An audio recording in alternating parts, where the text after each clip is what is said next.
All right, perfect. So, Mitesh, we're back in the hot seat. So, we're at the Our Mortgage Broker offices. It's now the 3rd of February. How are you feeling? I'm feeling excited actually. Good. Yes. I'm looking forward to it as well. And so are the other team members as well. So, thank you for joining us here again on all our social media platforms. Anybody ever has any questions, you've got Mitesh's contact details. All the contact details will be on the show notes below. Leave your questions for Mitesh and actually give him the hardest questions that you can. He loves that sort of stuff. So leave your questions for him and we'll do our best to answer them collectively. So Mitesh, I understand you've got some questions that you want to ask us and hopefully they're going to be value add for a lot of our viewers. Yes. So over to you, sir. Okay. I guess my first question, the obvious question is, how has 2023 been for you now? Okay, so we're sort of 30 days or so into Yeah. the new year.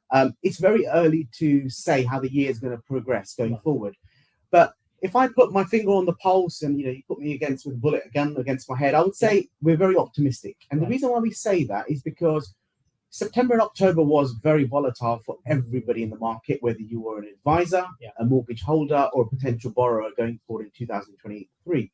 So the volatility was grand. It was going to be chaos, 6-7% interest rates, and we were nearly there. What we're seeing in the turn of this year is the markets are now calm. We're seeing a lot of interest rate lenders. We had a lender this morning, offering interest rates less than 5% in the buy-to-let space, which is phenomenally good. So lenders are optimistic. Markets are more importantly very optimistic, and they're seeing calmness, especially in the UK market. Interest rates have just gone up. Yesterday they've gone from 3.5% to 4%. On the face of it, it doesn't look so good. But there's ways that we can override that and work smarter when we've got that good power team around us. All in all, you tell me, what's your take on? It's interesting that you talk about the issues we faced last year. Because there were times where I'd seen clients where they were offered 7-8% rates.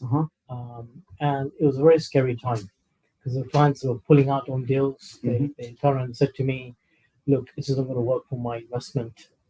Maybe I'll leave for a while and relook at the proposition later. And literally going into the first, second week of December, I saw a massive change in the market. The rates were drastically dropping down below 5.5%.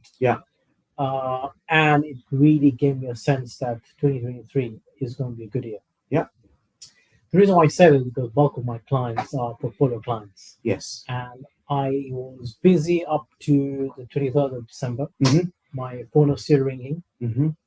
And I had almost 7-8 inquiries from clients. And all I said to them, look, based on what I'm hearing, what I'm seeing, let's call it today for this year. Prepare all your documents. Let's kickstart first week of Jan. Look at your proposition again. And let's get those applications in. And you know what? I love that. So what you're doing there is actually helping guide the client in a concise manner, and you're actually forward planning. So what you're probably looking at is the swap rates and the SONIA rates in the US market in particular, and you're trying to offset and hedge your bets against what's coming up in the future. So I think that's another pivotal part that you play and the advisors within OMB play, is working with our clients and actually working for their good, for their better. And we don't want to make any rash decisions. The market's very volatile. The last thing we want to do is a client to make a rash decision and get it all wrong, because that cost is quite inevitably quite grand in the whole grand scheme of things. So I love that, and I think the outcome is strong, and you're clearly seeing that going forward. Our pipeline is growing each and every month, and just generally the optimism within the business, within the lender community, even with our client community, is getting better and better. So I love that. Next question. So I guess the next obvious question to ask then is, what type of inquiries are you seeing? Okay, so good question. In terms of inquiries, every day is different. And the beauty about our business is we've got a real variance of clients that can come and approach us for either first-time advice, repeat advice, and anything else in between. So we sit in a very privileged position where we're independent mortgage advisors. We've got access to a wide range of lenders. We're not restricted to any particular panel. And then more importantly, within the team, there's lots of experience. So where your forte is buy-to-let portfolio landlord space, we've got experts that can help clients grow their portfolio in a positive and actually a profitable space. So what I think is, if people are watching this for the first time and they're used to speaking to their high street bank, do that homework. But what I would say is speak to an independent mortgage brokerage that actually understands the market and this is what they do. And people like yourself will be there on hand to guide them, as well as provide them with a holistic point of view with options going forward. So we advise all our clients, and you're probably better placed than you to say is, what types of inquiries are you dealing with at the moment? Right. It's a good question for me to answer, I guess, because of the fact that I'm seeing a difference. Yeah. I'm actually seeing a lot of people wanting to move houses. Okay. A lot of first-time buyer inquiries as well. Mm-hmm. But at the same time, I'm also seeing clients that are prepared for the high interest rates than we used to have, let's say, a year ago. Uh-huh. So when I say to clients that you're going to expect rates anything between 4 to 5% for a residential proposition, they're not that surprised. And it's actually a nice feeling to have. Yeah. Because of the fact that the clients have probably done their homework. Mm-hmm. They've probably looked at search engines that have seen those high interest rates last year. And they were above 6%. Yeah. I know the ICT lenders were providing rates about 6%. Yes. Towards Q4 in last year. And so I guess that helps me, when I'm approaching the client and I'm looking at the budget and looking at whether that case is going to be affordable and whether they'll be comfortable making the mortgage payments. Yeah. It makes my job easier. Okay. Because they're already prepared, they understand that's where the market is. Yeah. And in some ways, I'm really glad that we just recently, last year or so, we've seen rates drop below 4.25% on fixed rates, and not one lend at least. So that's giving me a reassurance, especially now. Yeah. The Bank of England base was at 4%. Right. So it just gives me a lot of confidence to say, look, you know what? Even though the Bank of England base was shooting up at a level of 4%, we're still getting fixed rates at just above 4%. Yeah. Which I don't think I've seen for a very long time. Well, what I'll probably say is we probably didn't expect it so soon. Yeah. And I think when we put our experience hats on and understand what the last 2 or 3 cycles have looked like, 80s, 90s, and the Lehman's time, 2009, is you can anticipate a crash was coming or a potential correction or whatever you want to call it nowadays. But it's the exit, how you find solutions for our clients. So I'm a big believer that we're all going to face difficulties. Yeah. It's how we overcome those issues. And what we do as a team here, and what we push out is there's always a solution to everything, but it's how much you want to find a solution and how much the client wants to work with you, and vice versa. So, for example, interest rates can look quite eye-watering at the moment. They're quite high, but if you filter it down a tad and extend the mortgage term out a bit, reduce your things that you don't need in your lifestyle, maybe go on holiday 6 times rather than 4 times, and reduce your Netflix from HD to 720, whatever it's called nowadays, you might be able to reduce your costs. You might like Starbucks, but you might want to cut that back to having a coffee machine in your office. So it's how you work with our clients. And I know you guys do it actively, and you're finding ways of supporting your clients, educating them and saying, well, listen, it's an extra £200, but have you looked at finding ways that you can offset that? Because unfortunately we can't do so much with the interest rate. What we can do is control our own inflation within our own homes. So I'm a big believer of self-education, working with the right people, and I'm grateful that you do that wholeheartedly with all your clients. Good. Excellent. What have you got for me next? Well, this is an interesting one. So we touched on the Bank of England base rate being at 4%. Yes. As of yesterday. Yeah. I talked about fixed rates being at just above 4%. Yeah. Right now. Yeah. What I'm keen to find out, and this is the signals I'm getting from my clients, is do I go for a tracker? Do I go for a fixed? Can we just do a high five quickly? I love this motion. All right, good. Yeah, sorry about that. But yeah. I don't know. I'm getting this sense from clients where they're very uncertain. Yeah. And it's almost like in the past. Yeah. Tracker rates used to be at least 1.5% cheaper than a fixed rate. Yes. That is no longer the case. Okay. No longer the case at all. Uh-huh. And so if you think about logically, your Bank of England basically is at 4%. Yeah. And on one hand, I'm saying to you, we've got a rate, just creeping above 4 as a fixed rate. Yeah. And the forecast really is, if you ask anybody out there in the street, they'll say to you, we still predict there'll be some level of increase with the Bank of England base rate this year. Yeah. At least this year. Yeah. Some level. Mm-hmm. It's a small level maybe, but there's some level. I agree. Then logic tells me that I should be more hinging towards a fixed rate. Yeah. But then I get the argument to say the market's picking up, wow, look at how rates have changed suddenly. Yeah. Surely there'll be another drop. Yeah. And so why am I looking myself in for a 5-year fixed rate when I'm thinking rates could be much more lower? So why should I then just not go for a tracker now? Yeah. And then hedge my bets and see. It's such a tricky one because I think it's a tricky one to make a call on it. Yeah, and I think in short, one answer doesn't fit all, right? And I think we need to work with our clients and how we advise them. So I think first of all, it's all about risk tolerance. Yeah. Some people like to know that they're committed to £1,000 per month for the next 24 months, whereas it's £785 in the first month, and then Bank of England increases rate next month, and it goes up to £825. It's like, oh God, what happened there? So I think the mindset switch and risk tolerance needs to play a big factor, and that will come into the conversation that you have with the clients. So for those that you don't know, that tracker rate mortgages track the Bank of England base rate. As and when that goes up and down, so do your mortgage payments.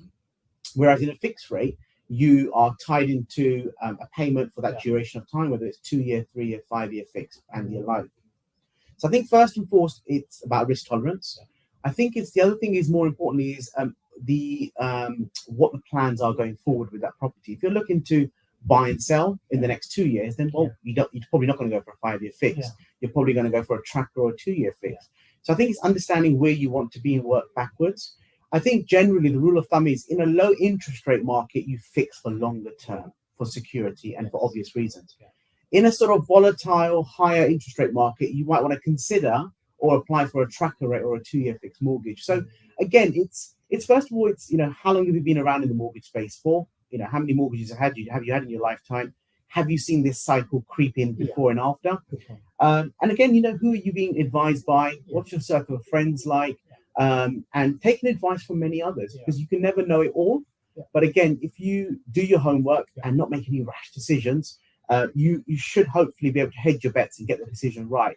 So what are you doing at the moment? What's the flavor of the month? So at the moment, I'm getting these sort of inquiries, and I'll sort of add something on to you and touch on a slightly different topic in terms of what else I'm seeing. Is the way I look at it is like if I sort of go back 20 odd years in my banking days, I looked at all my training that I had. Yeah.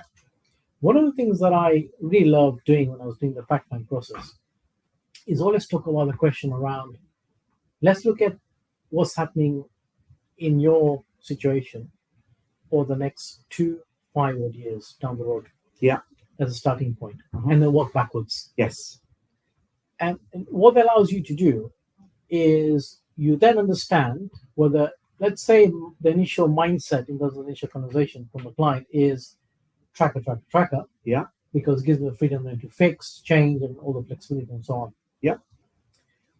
And then on the other hand, you then got a scenario where suddenly you find that maybe there's a chance that you're trying to have a baby, or there might be a well, change. I won't be having a baby, but sorry, it may look like it, but I'm not. I can promise you I'm not.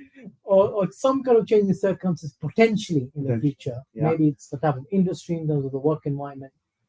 And so I would say the conversation would change, because then you're saying, hang on a second, isn't stability more important for me? Yes. In the rate, so I can budget? What if one of us loses the job and I've got one income to support all the bills and cost of living is increasing? Then doesn't that make more common sense? Yeah. And so as an advisor, that's the way I'll then advise on what to invest for me, you, I guess. And so that's what I'm seeing more, is I'm having to drill and probe into kind of not around what's happening in the market right now, but what's happening in your world. Yes. And what's happening in your situation, your lifestyle and so on, and your plans for the future. Yeah. And so then I'm working backwards to understand, hang on a second, if I go down this route, this is the consequences. But if I go down this route, hang on, you get a bit of benefit for both. You get this and that. Yeah. And so sometimes the conversation changes from a tracker to fix quite quickly. Yeah. Because they understand the drawbacks. On the flip side, the tracker rate might not be very attractive because of all the risks you may end up taking. Yeah. But for some reason, if you're thinking, I need to then do an extension, I need to borrow some money. Yeah. What if the existing lender can't give me that funds? I want to keep my options open so I can switch to the lender and do a remortgage and raise additional funds. Yeah. In the next 6 months, then a tracker rate will look very attractive to me. Yeah. Without any times, despite the fact that it's a bit more unattractive than it used to be. let's say, a year ago. Yeah. And that's what I'm seeing a lot more. So basically, the rule of thumb is you need to deep dive into individual circumstances and work with every client on a individual basis. I'll probably repeat myself there, but deep dive into their current circumstances, understanding what's working for them, what their plans look like, what, especially if they're in an employed role, how long have they been there for? Is there chance of redundancies or promotions, if you like, or bonuses and stuff like that? So it's working with the client. But again, I'm hoping that people that are watching this show, their advisors are doing this. They are actually going to this extent of fact-finding, due diligence, and not just taking orders and say, I want a 2-year fix. Oh, here you go, Mr. Client.